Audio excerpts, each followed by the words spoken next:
Aragão. Dom Afonso II nasceu em Coimbra em 1185 e ali faleceu em 25 de março de 1223. Começou a reinar em 1211. Muito embora, segundo dizem, fosse um homem agigantado, a obesidade impediu-o de participar ativamente na guerra do seu tempo. Enfermiço, tinha uma doença de pele desde sempre e que depois degenerou em lepra, que foi o que acabou por o matar. Dom Afonso II nunca foi um guerreiro, como vos disse, e, apesar disso, foi no seu reinado que caiu a praça de Alcácer do Sal. Depois de uma grande batalha que aqui se travou em 11 de setembro de 1217, Alcácer acabou por se render em 18 de outubro de 1217. E foi uma extraordinária conquista na reconquista cristã do território português. A sua atividade de monarca teve como ponto fundamental, ponto fulcral, a luta que travou pela centralização do poder real e onde enfrentou o clero, a nobreza e, inclusivamente, os concelhos, o braço popular da sociedade portuguesa. Caracterizou este reinado pela aplicação das confirmações e das inquirições na sua luta por pôr cobro aos abusos que se verificavam então na aquisição de terras da coroa. Foi um homem que não compreendeu muito bem a sociedade e o tempo em que vivia e, por isso, se isolou dessa mesma sociedade.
Quando subiu ao trono no início de 1211, Dom Afonso II tinha 25 anos.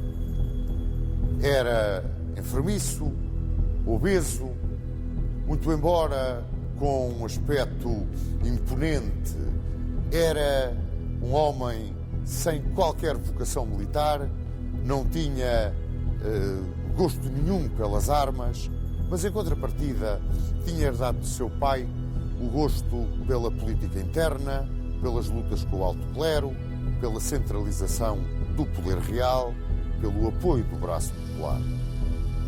Amigo e admirador, confesso, do chanceler Julião, que tinha sido chanceler de Dom Sancho I e com quem muito aprendera e com quem muito se inspirava, Dom Afonso II, muito cedo, começou a aplicar, por assim dizer, as manhas e as doutrinas desse chanceler Julião. Assim, não é de estranhar que logo uns dias depois de ter subido ao trono se recusasse a cumprir o que tinha jurado em Alcobaça junto do pai moribundo quanto às heranças das irmãs e dos irmãos. Reunia logo de seguida cortes aqui em Coimbra. As primeiras historicamente comprovadas na história de Portugal. E nessas cortes, de uma forma manhosa, altamente política, preparou a cisão entre o alto clero e a nobreza. Para isso, teve falsas mostras de submissão, falsas simpatias para com o alto clero, por forma a conseguir isolar o seu primeiro objetivo, a grande nobreza terratenente, encabeçada, claro está, pelas suas irmãs e os seus irmãos. Mas, no entanto, mesmo nessas cortes de Coimbra, marcou o seu terreno com o alto clero.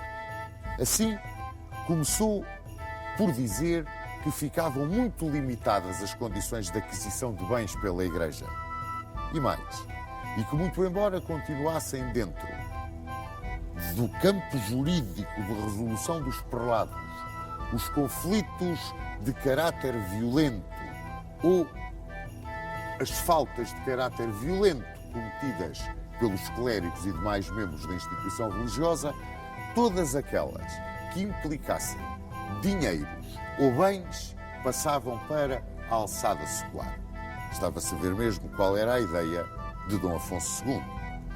E essa ideia foi perfeitamente captada pelo arcebispo de Braga, Dom Estevão Soares da Silva, que logo aqui nas cortes de Coimbra levantou a voz contra aquilo que Dom Afonso II se propunha fazer. Bom, depois dessas cortes, a guerra com a nobreza foi imediatamente declarada. A guerra com a alta nobreza era um facto evidente. E Dom Afonso II tentou imediatamente desapossar as suas irmãs das terras. E a primeira escolhida foi Dona Teresa. E pretendeu desapossá-la de Montemoro Velho e Jogueira. Dona Teresa apelou para o Papa Inocêncio III. E Inocêncio III encarregou os bispos de Compostela, da Guarda e de Lisboa de serem os procuradores e defensores da infanta na questão com o rei. E, ao mesmo tempo, encarregou os bispos de Zamora e Astorga de serem os procuradores das outras duas infantas, Dona Mafalda e Dona Sancha, numa questão que já se avizinhava e que estava perfeitamente desenhada. Perante isto, Dom Afonso II enfureceu-se. Ele tinha fúrias horríveis e sacudiu os irmãos da corte. Dom Pedro foi procurar asilo em Urgel, onde o encontrou. Dom Fernando, na Flandres, junto de sua tia, Dona Matilde, onde também o encontrou e onde se bateu muito bem às ordens do Conde da Flandres, sendo até aprisionado na célebre Batalha de Bovinos. E o bastardo Martim Sanches, que era o melhor guerreiro de todos os descendentes diretos de Dom Sancho I, o melhor guerreiro, o melhor chefe militar, aquele que tinha herdado tudo do avô. Esse foi procurar refúgio na corte de Afonso IX de Leão, que, apreciando-o muito, imediatamente lhe deu comandos de tropas e terras. Bom, Dom Afonso II ficava face a face com as irmãs, porque essas não procuraram asilo nem fugiram de Portugal. Refugiaram-se, sim, nas suas praças fortes. E então, para resolver a questão, Dom Afonso II apelou ao direito visigótico. E dizia ao direito visigótico que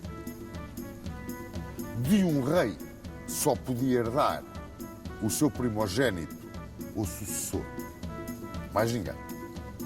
E que os bens que o doador dispunha para as suas doações eram só aqueles que tinha adquirido antes de ter sido aclamado.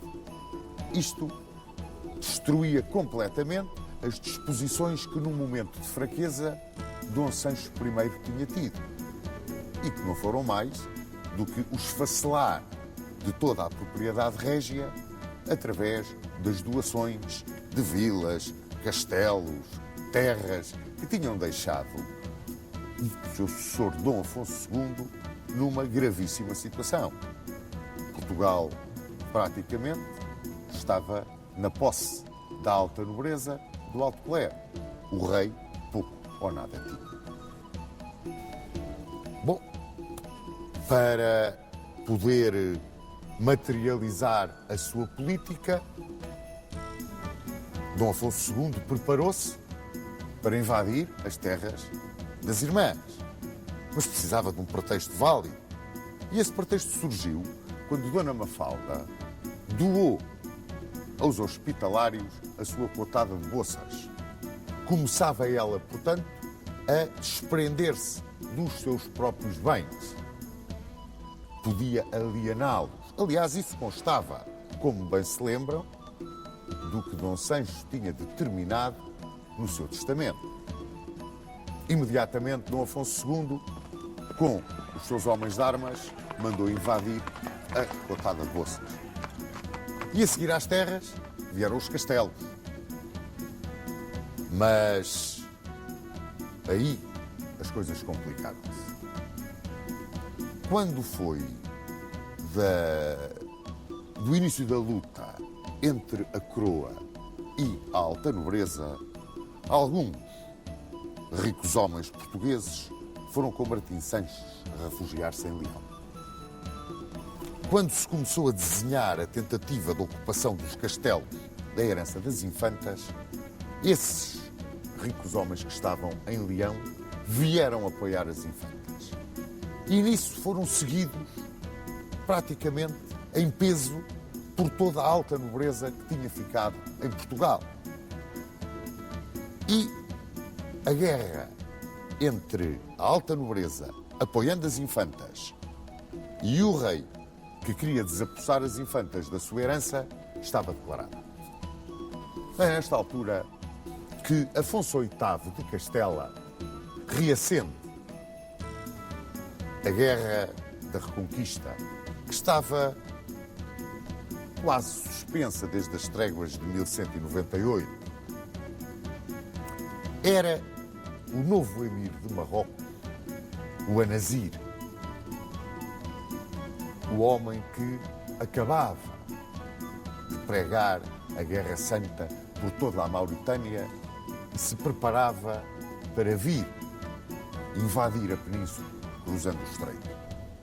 Afonso VIII imediatamente pediu a coligação de todos os reis cristãos da península.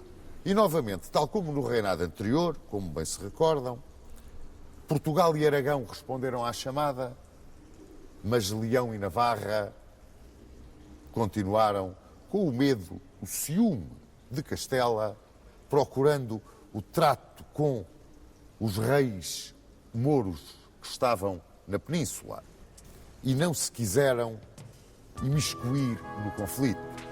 Leão negou-se mesmo. Navarra ainda teve um período de dúvidas, mas Leão não. Afonso IX de Leão imediatamente declarou que não entrava na aliança. Dom Afonso II, enfronhado como estava na questão das infantas, entregou o comando da hoste portuguesa ao mestre do templo Gomes Ramires e lá abalou a hoste portuguesa na primavera de 1212 para Toledo a juntar-se às forças castelhanas e aragonesas. Como era esta hoste portuguesa? Portugal era, como podem calcular, uma nação em armas. O serviço militar era obrigatório. E a grande força da coroa, do ponto de vista de defesa, assentava nas milícias municipais, as famosas milícias dos concelhos, que eram constituídas pelos cavaleiros vilãos, a pionagem e os besteiros. Os besteiros eram o poder de fogo do exército. E esta forma de cumprimento do serviço militar, este manter a nação em armas, era o pagamento singelo da proteção real dos foros e regalias ao povo. E era também a maneira de colaborar no brado que então se dava. Mouros na terra, moradores às armas. E que era a materialização, o encarnar de uma nação em armas, uma nação de lavradores que via na defesa da terra e no amanho da terra a razão da sua existência. Quando a hoste real saiu para Toledo, comandada por Gomes Ramires, o mestre do templo, a grande cavalaria que levava era precisamente a cavalaria templar. Portanto, as milícias dos concelhos e a cavalaria templária constituíam essa hoste, que foi a nossa colaboração para a defesa da península. Quando as tropas portuguesas abandonaram o reino, o rei viu-se envolvido numa questão tremenda. Ele seguia, como já podem calcular, a política de ocupar primeiro e discutir depois os direitos. E fez isso com as irmãs. Entrou-lhes nas terras para discutir depois os direitos. É claro, a tal nobreza que estava em Leão invadiu Portugal, dando voz pelas infantas e mais. Quando o rei, que não tinha forças suficientes para suportar aquela invasão, quis ir ao encontro das infantas com uma solução diplomática, sempre a manha vinha do seu grande conselheiro inicial de reinado, o chanceler Julião. Quando não tens força para vencer o teu inimigo, procura acalmá-lo. Ele pretendeu acalmar a questão, viu-se apertado pela entrada de gente armada em Portugal, mas essa gente armada não só não quis parlamentar com ele, como aclamou Afonso IX, de Leão. E Afonso IX de Leão foi aclamado de norte a sul pela grande nobreza. E ele, Afonso IX, entrou no Minho e ocupou vários castelos. Saiu-lhe ao encontro num desespero o pouco que havia aqui em Portugal de forças e travou-se uma batalha em Arcos de Valdez. E essa batalha foi-nos desfavorável. O exército leonês venceu. E Portugal viu-se numa situação desesperada. Estava em perigo a independência tão custosamente conquistada em Zamora por Dom Afonso Henriques, tão custosamente defendida, que tanto sangue já tinha custado. Talvez que então se tenha dado um milagre. 16 de julho de 1212, nas Navas de Tolosa, os exércitos cristãos derrotam de uma forma total o exército do Anazir. E nessa grande vitória cristã das Navas de Tolosa destaca-se, acima de tudo, a cavalaria templária de Gomes Ramires e a peonagem dos municípios portugueses. E Afonso VIII, em agradecimento pela colaboração decisiva dos portugueses para essa vitória que salvou a cristandade peninsular, decidiu vir com o seu exército atacar Leão e obrigá-lo às pazes com Portugal, em socorro de Afonso II. E assim foi. Afonso IX pode-se dizer que se apavorou.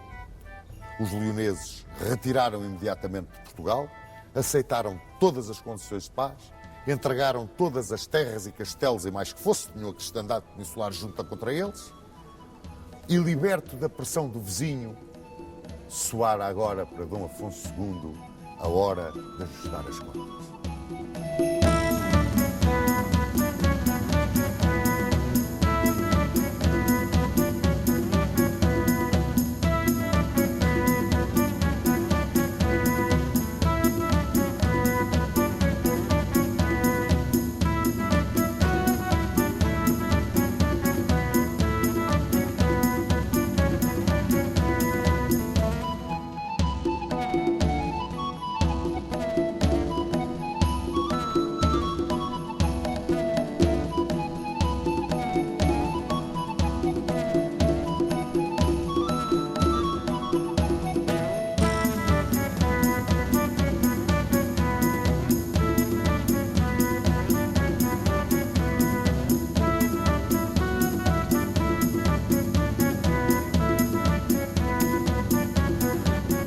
Voltou-se então o rei contra as infantas e fê-lo numa altura em que de Roma chegavam críticas severas ao seu incumprimento do jurado no testamento paterno. Quando os juízes mandados por Roma, chegaram a Portugal para tentar pôr cobro ao litígio, que eram os abades de Oceira e de Spina, Dom Afonso II começou a dialogar com eles com muita habilidade, apresentando as suas razões, defendendo a sua posição, mostrando que era para ele importante essa centralização do poder real com que tanto sonhava e a oposição que a isso faziam as próprias irmãs. Os abades multaram. E multaram-no em 150 mil morabitinos. E Dom Afonso II, que era um avarento, como bem se lembram, recusou-se a pagar os 150 mil morabitinos, disse que era um exagero e que não pagava. Imediatamente os juízes excomungaram. Caiu sobre ele e sobre o reino o interdito. E isso significava que as fronteiras ficavam abertas a uma invasão leonesa. Mas isto corria em 1214. O Papa Inocêncio III resolveu procurar não manter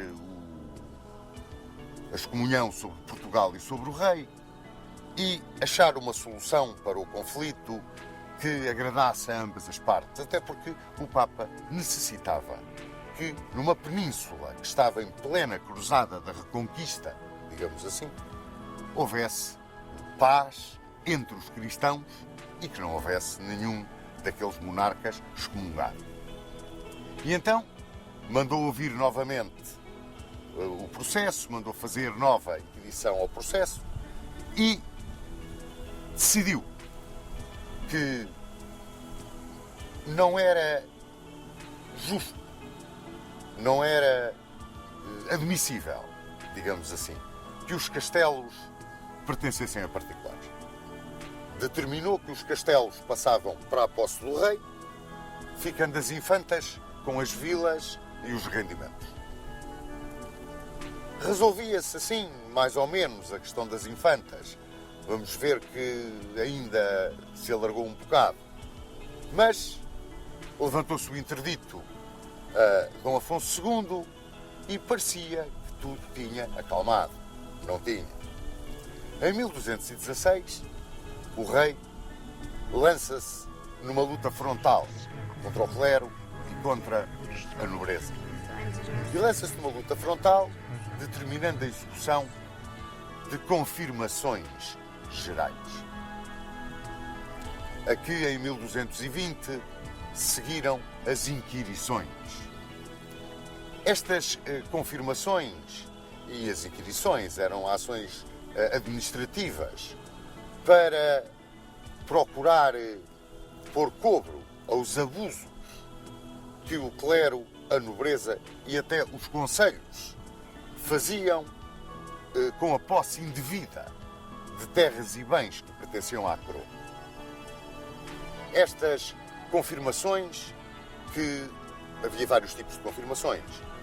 Eram as confirmações genéricas, onde não era especificado aquilo que se ia confirmar, as confirmações por sucessão, que sucediam por morte do donatário ou do anfiteuta, e as confirmações de rei a rei, que sucediam sempre quando um monarca sucedia a outro, e as confirmações gerais, aquelas que o rei mandava fazer quando muito bem entendido. Não eram muito habituais até ao reinado de Dom Afonso II. No entanto, a partir dele, começaram a fazer-se com uma certa frequência. E estas confirmações eram feitas fundamentalmente através dos documentos de doação. Portanto, perante uma determinada terra doada ou reclamada como doada, o donatário tinha que apresentar, para ser confirmada essa doação, o documento onde essa doação estava expressa e tinha que confirmar também que cumpria o articulado da doação. Normalmente, no que diz respeito ao pagamento de rendas do produto da terra, rendas que ele tinha de pagar à coroa e que vinham especificadas no documento da doação. As inquirições, que eram feitas por um conjunto, uma equipe, digamos, de inquiridores, que variou, nos primeiros tempos eram 12, depois passou para 4, e que eram os juízes, digamos assim, as justiças régias.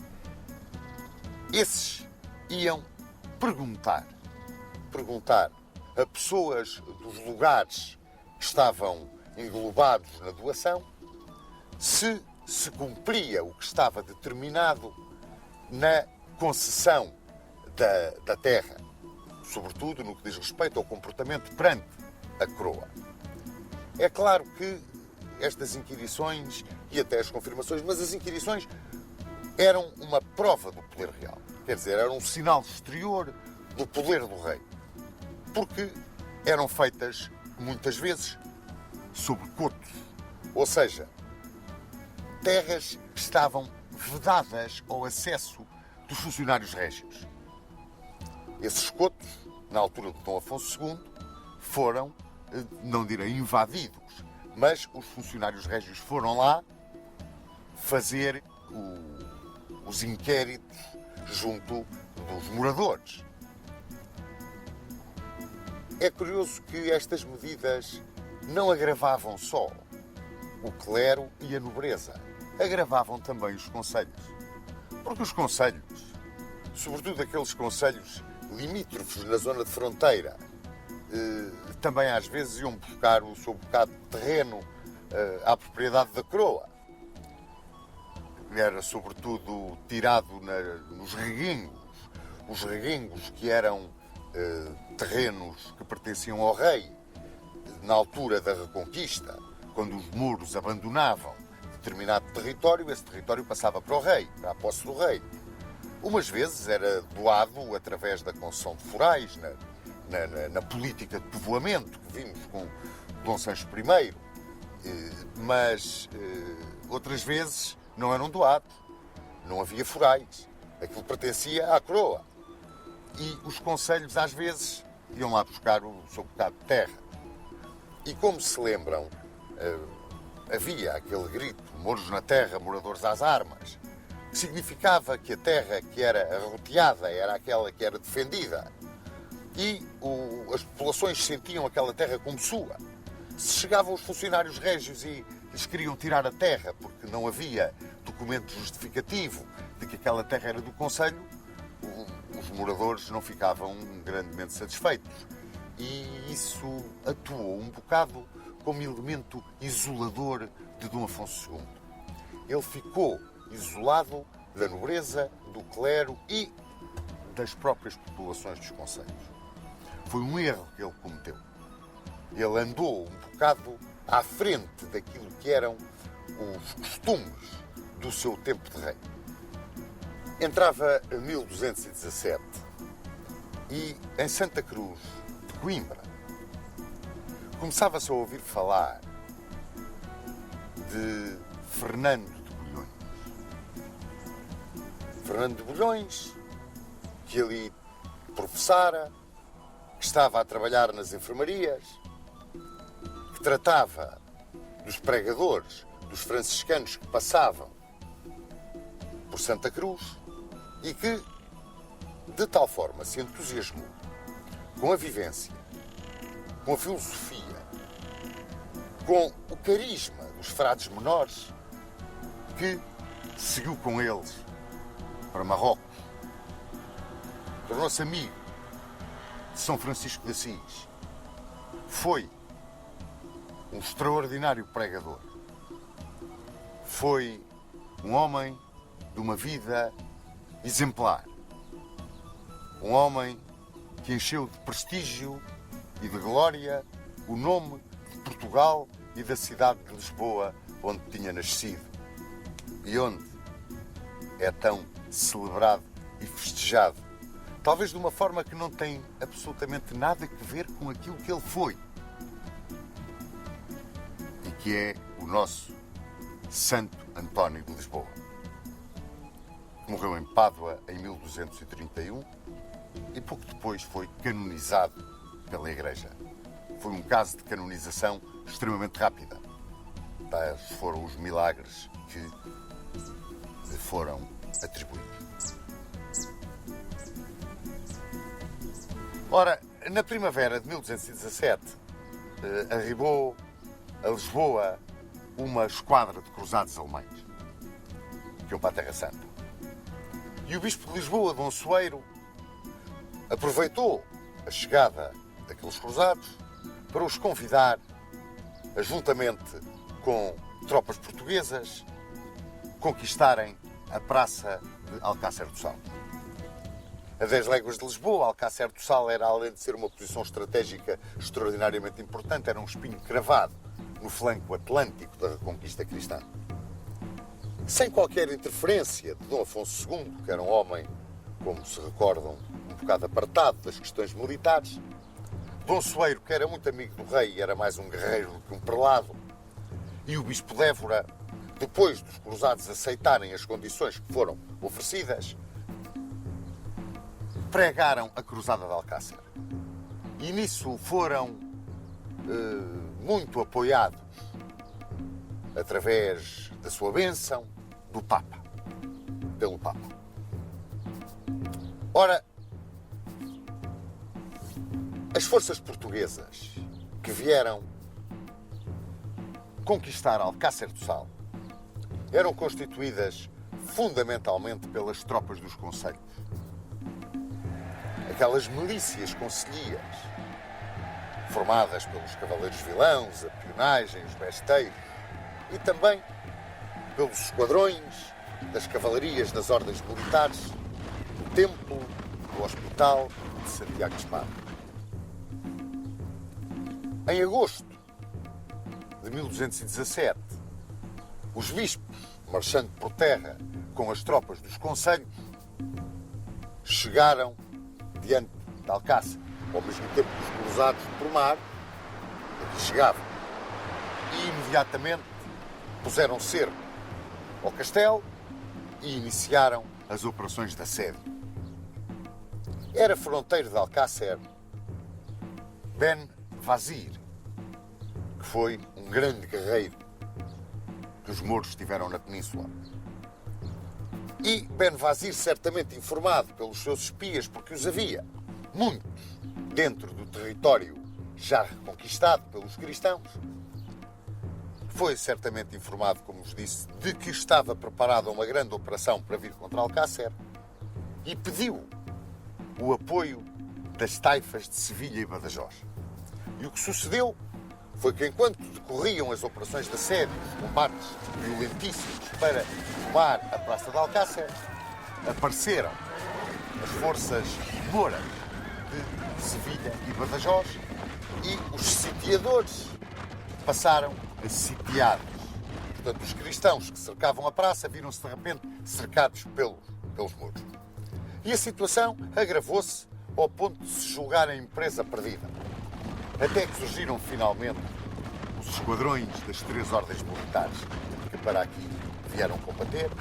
O Templo, os Templários eram comandados por Pedro Alvítis, os Hospitalários e a Ordem de Santiago de Espada, que tinha como mestre um homem muito pequenino de estatura, mas um gigante militarmente falando. Era um guerreiro extraordinário, era um líder de primeira água, um homem com um carisma fantástico, que levava os seus cavaleiros atrás dele, como eu costumo dizer, a bater à porta do inferno. Chamava-se Martim Barregão.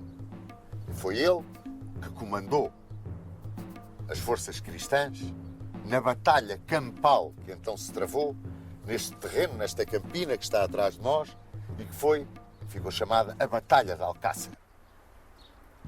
Esta Batalha de Alcácer foi uma das poucas batalhas campais que se travaram nos 781 anos da reconquista cristã. É curioso, mas poucas batalhas campais se travaram durante a reconquista cristã da península. Houve sim uma quantidade enorme de cercos, uma quantidade enorme de incursões, forçados nossos algarves, dos mouros, mas batalhas campais, batalhas em regra foram muito poucas. Eu posso-vos enumerar Zalaca, Fraga, Ourique, o Salado, esta de Alcácer e muito poucas mais. E esta de Alcácer foi uma das mais violentas, das mais sangrentas, que durou todo o dia 11 de setembro de 1217. Naquela época, as batalhas travavam-se com o choque de massas montadas, mais do que propriamente, e então um campo destes, uma planície completamente aberta, sem movimentações de terreno. As batalhas eram, por assim dizer, justas entre cavaleiros de um lado e cavaleiros do outro.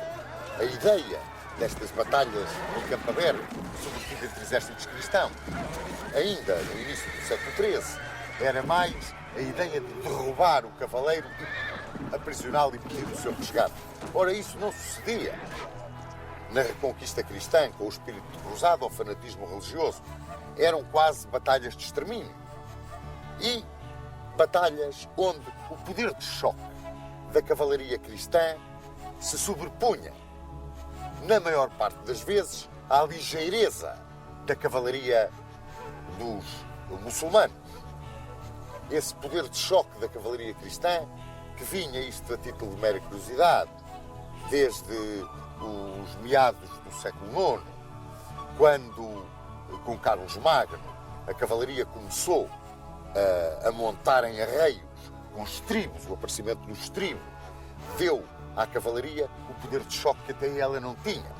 Uma vez que os cavaleiros montavam, os arreios tinham a aba de trás do arreio, era subida quase até meio das costas do cavaleiro, e com os estribos calçados o cavaleiro esticava as pernas para a frente, apoiava-se nos estribos, apoiava-se na parte de trás do arreio, com a lança por baixo do braço. Era um ariete que entrava com todo o apoio para o cavaleiro pela cavalaria adversária ou pela infantaria adversária. E quando, como no caso das ordens militares, sobretudo dos templários, esta carga era feita em bloco, não se procurava o combate individual, procurava-se atuar em bloco, a vitória contra tropas muito mais ligeiras, com outra filosofia, como era o caso dos muçulmanos, e em terreno aberto como este, não tinha grandes dúvidas de quem a poderia ganhar. Muito embora, e aqui também convém ressalvar, em duas das grandes batalhas campais que se deram na Reconquista, que foi Zalaca e Alarcos, a vitória coube precisamente aos muçulmanos. Mas aí, porque o terreno era diferente e puderam empregar o poder de fogo dos seus arqueiros e derrubar à distância a cavalaria cristã, aí as coisas passaram-se de forma diferente. Mas aqui não. Aqui foi um combate duro de cavalarias em campo aberto, nesta Batalha de Alcácer. Terminou, como vos disse, com a vitória dos cristãos, admiravelmente conduzidos na batalha pelo mestre de Santiago de Espada, Martim Barregão. E ao ponto da vitória se deveu a Martim Barregão, que depois a Ordem de Santiago de Espada recebeu Alcácer do Sal como sua casa principal, como a sua sede, digamos, em território português. Passou para aqui a sua casa principal. É curioso que nesta Batalha de Alcácer não participou a Ordem de Calatrava, ou pelo menos eu não encontrei em lado nenhum a participação da Ordem de Calatrava. E perguntei também, não me souberam explicar muito bem porquê. Se participou e eu não a enumerei, que me desculpem os Cavaleiros de Calatrava, mas a verdade é que eu não encontrei. E acho estranho não vir, digamos, na ordem de batalha, a Cavalaria de Calatrava. Esta Cavalaria de Calatrava era muito querida por Dom Afonso II. Eles eram chamados em Portugal os Freiros de Évora, porque a casa-mãe deles era em Évora. E foi-lhes atribuída como casa-mãe a Viz. E, muito pouco tempo depois, passaram a ser conhecidos pela Ordem da Viz. Portanto, a nossa Ordem da Viz era a Ordem de Calatrava. Em 1218, chegava a Portugal talvez a grande vitória diplomática do reinado de Dom Afonso II. O Papa Honório III mandava-nos uma bula, Manifestos Probatum, tinha o mesmo nome da bula de 1179, que reconhecia a realeza de Dom Afonso Henriques e dos seus sucessores e a posse das terras conquistadas. esta bula de 1218 era uma bula de afirmação de todos os privilégios que a Santa Sé tinha concedido a Portugal e da sua proteção. O que, estranhamente, está em contradição com a política de centralização do poder real e a política de centralização do poder real feita com o ataque frontal ao clero, que foi uma constante do reinado de Dom Afonso II.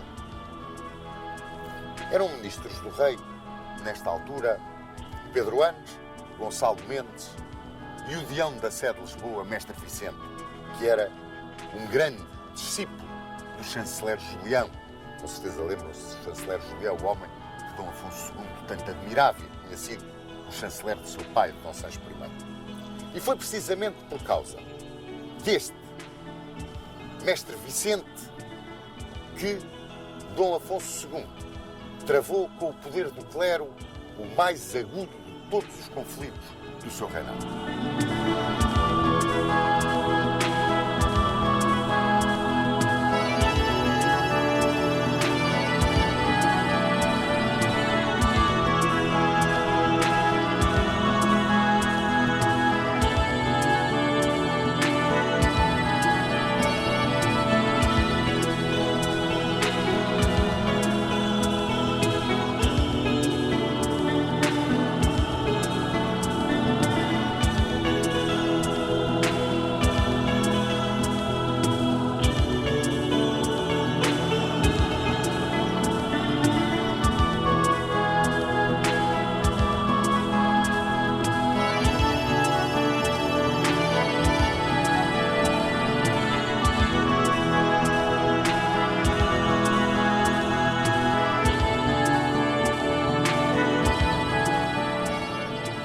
Cerca de 1220, o bispo de Lisboa, Dom Soeiro, um dos heróis da tomada de Alcácer, teve um litígio com o Deão da Sé, Mestre Vicente.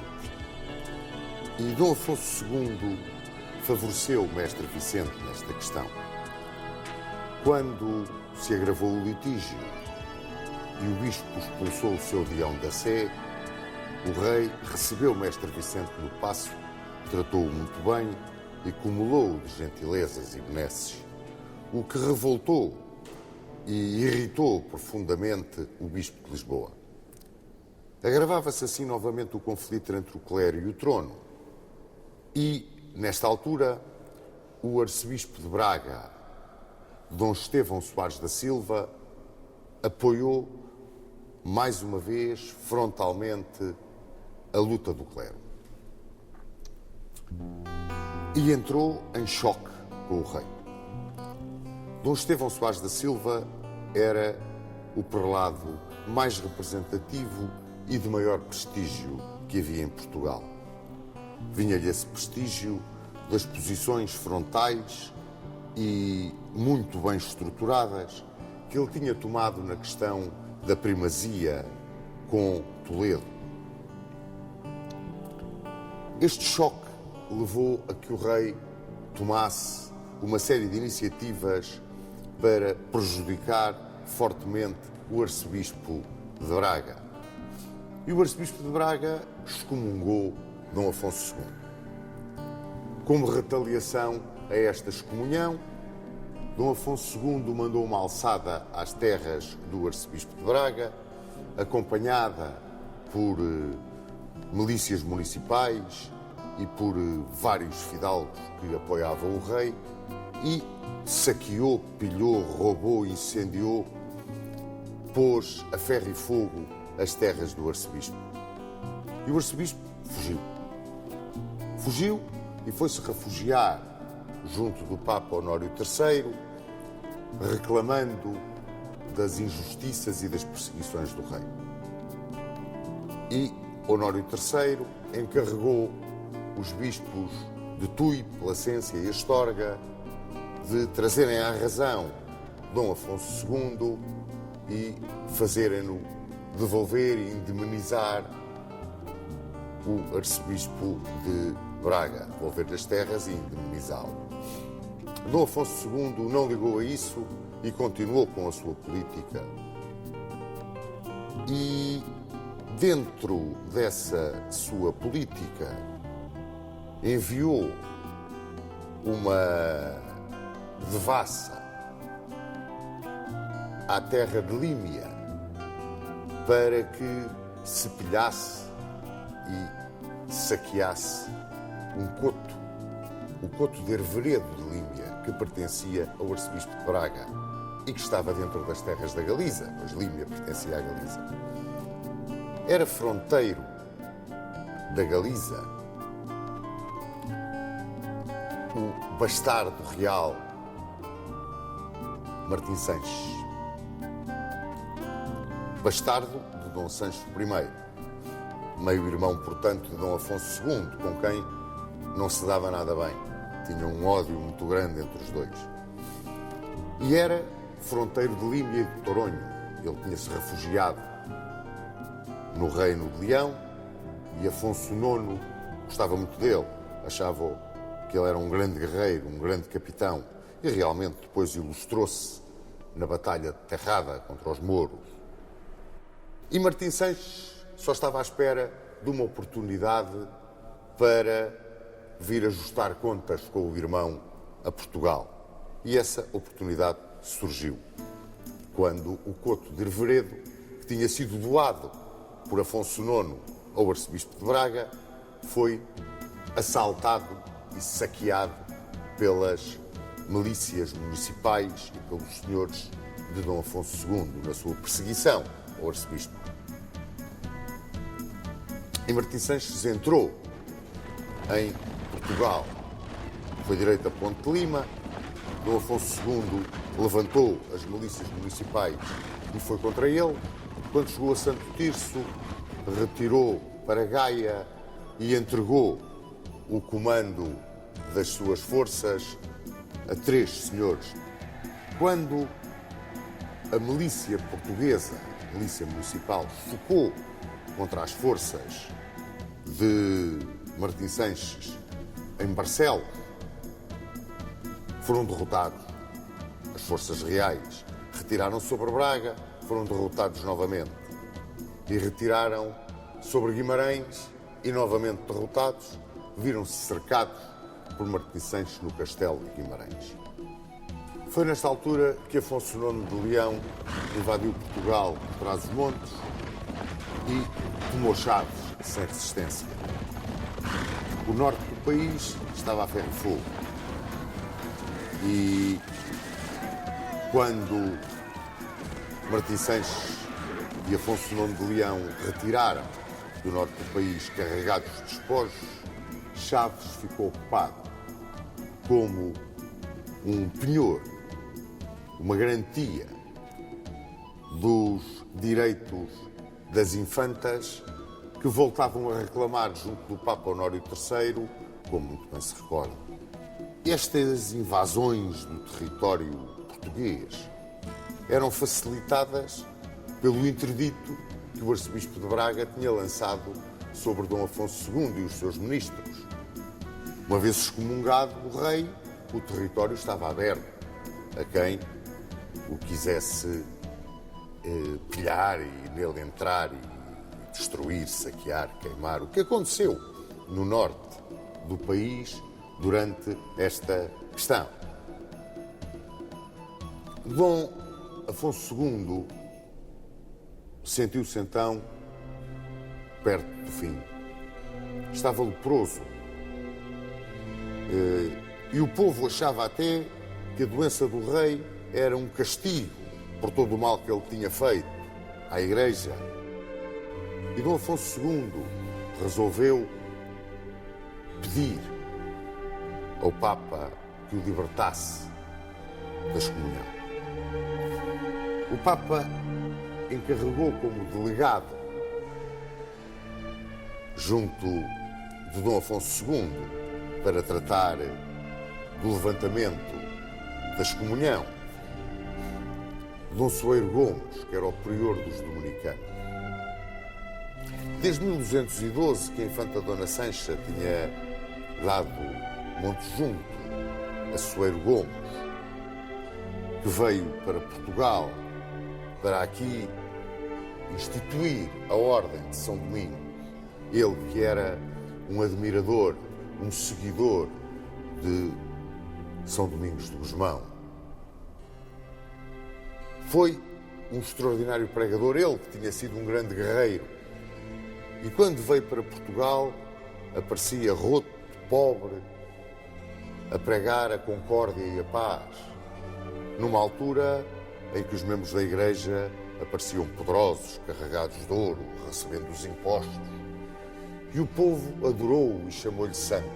E ele tinha um prestígio extraordinário, tão grande, que o bispo de Coimbra o deixou pregar na sua diocese e regular, mais regular, todo o comportamento do clero dentro da sua diocese. Pois, mesmo com a intervenção de Soeiro Gomes, Dom Afonso II, às portas da morte, tão tenaz era na sua luta contra o clero, que hesitou em assinar as cláusulas que vinham impostas de Roma. E essas cláusulas visavam muito as razões apresentadas pelo arcebispo de Braga para a sua revolta contra a coroa e que estavam intimamente ligadas às decisões das Cortes de Coimbra em 1212, sobretudo aquelas que visavam a aquisição e as heranças dos bens da Igreja e a intervenção da justiça secular nos assuntos do clero. Isso depois iria ser resolvido no reinado seguinte, mas mesmo excomungado, esses pontos e a restituição dos bens ao arcebispo, isso é que para o rei era uma coisa que o atormentava. Quando em Coimbra, em 1223, 25 de março, a morte lhe bateu à porta, Dom Afonso II teve uma última tentativa de submissão ao Papa e mandou-lhe dizer que beijava a terra à frente dos pés do Sumo Pontífice e lhe pedia para depois da sua morte o Papa tomasse sob sua proteção o reino e os filhos do rei, que eram Dom Sancho, Dom Afonso, Dom Fernando, a quem chamaram o Infante Serpa, e Dona Leonor, que tinha casado com Valdemar da Dinamarca. Dom Afonso II deixava o país a ferver de ódio, num conflito entre a coroa que ele tinha querido forte e o clero que era ainda mais forte na altura do que a coroa. Esses ódios não serenaram com a morte do rei e tinham como grande sustentáculo a luta tenaz, eu quase diria o esbulho sistemático que Dom Afonso II tinha praticado contra a instituição eclesiástica e que tinha praticado igualmente contra as infantas. E se é certo que as inquirições e as confirmações tinham sido o grande motor do minar de um possível feudalismo e do poder da Igreja, e iriam depois facilitar a centralização completa do poder real e definir perfeitamente as classes sustentáculo do Estado português, a verdade é que Dom Afonso II cometeu um erro muito grande.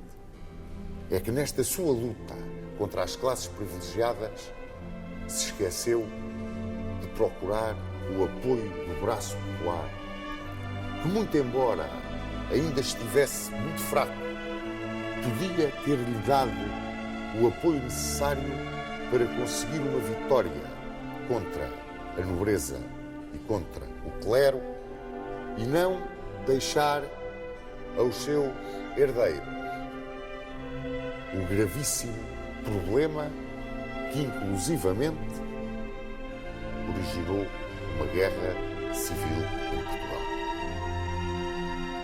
Morreu Dom Afonso II, como vos disse, em 25 de março de 1223 e foi trazido para aqui, para o Mosteiro de Alcobaça, muito embora com todos os protestos do arcebispo de Braga, porque estava excomungado, um ano depois, em 1224.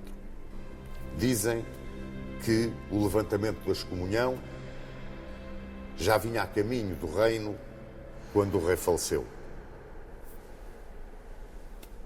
Bem ou mal, na sua consciência, chegando ou não chegando esse levantamento da excomunhão, Dom Afonso II, quando morreu, para ele, estava excomungado. Não tinha dobrado perante as exigências do Papa e perante as exigências do arcebispo de Braga. Se foi ou não um grande rei, a história terá de fazer sempre um julgamento que passa pelas circunstâncias da época e pela vontade que Dom Afonso II teve de centralizar e engrandecer o poder da coroa.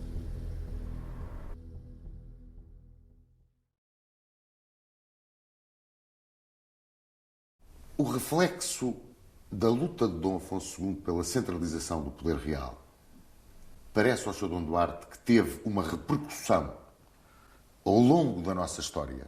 Quer dizer, a figura do rei, como o valor central, é afirmado por ele ou ele é uma consequência desse olhar para o rei como o pai, que já vinha da própria fundação da nacionalidade? Claro que temos a tradição municipalista que já vem muito antes, que vem dos povos germânicos que colonizaram a península e que sempre acreditaram neste espírito de participação, não se chamava democrático na altura, mas que era a participação dos povos no seu futuro. E, por outro lado, há a tradição europeia da França e de grandes partes da área da Europa que estava em pleno espírito feudal e de onde a Europa tinha muito mais circulação de ideias na época do que se pensa. Não só viajava-se muito, os próprios príncipes viajaram, como também havia casamentos, enfim, e havia, portanto, a ideia de que se na Europa, no centro da Europa, os senhores feudais tinham uma grande independência em relação ao poder do rei, que isso era perfeitamente normal e devia-se aplicar também em Portugal. Só que os reis achavam que isto era um entrave à justiça, um entrave ao progresso e que acabava por ser prejudicial ao país. Sobretudo, ainda tínhamos a ameaça militar forte do Islão, que podia, em cada altura, voltar a conquistar as terras libertadas. Portanto, era importante que os senhores tivessem os seus exércitos, tivessem as suas tropas, mas era muito importante também que os municípios desenvolvessem cada vez mais o seu espírito de coesão e de autodefesa face a um ataque inimigo que podia surgir em qualquer altura. É aquela frase célebre que se dizia no reinado de Dom Afonso II, moros na terra, moradores às armas, que é a base, na minha opinião, da nação em armas, que Portugal sempre foi. Mas, na sua luta, Dom Afonso II, até certo ponto, desafiou a Igreja. desafio à Sim, Igreja. claro, mas isso, evidentemente, porque dentro do espírito da família real, de que desde o começo da nacionalidade, a Igreja, desde Dom Afonso Henriques, também teve grandes problemas com a Igreja. Não é? Por um lado, utilizou-se da proteção dos Papas para garantir a sua soberania, mas, por outro lado, também teve fricções várias e graves. Não é? A Igreja, teoricamente, na Idade Média, chegou a ter um papel extraordinariamente importante de paz, de harmonia e de construção da Europa. Não há dúvida que a Europa foi construída pela Igreja. Depois da queda do Império Romano, enfim, foi a Igreja que recuperou a Europa. Só que, de facto, os interesses dos portugueses, em várias alturas, estiveram em contradição com aquilo que a Igreja achava que era preferível e portanto, os reis tomaram sempre a posição dos interesses portugueses contra, às vezes, contra a visão que a Igreja tinha do que é que devia ser a Europa.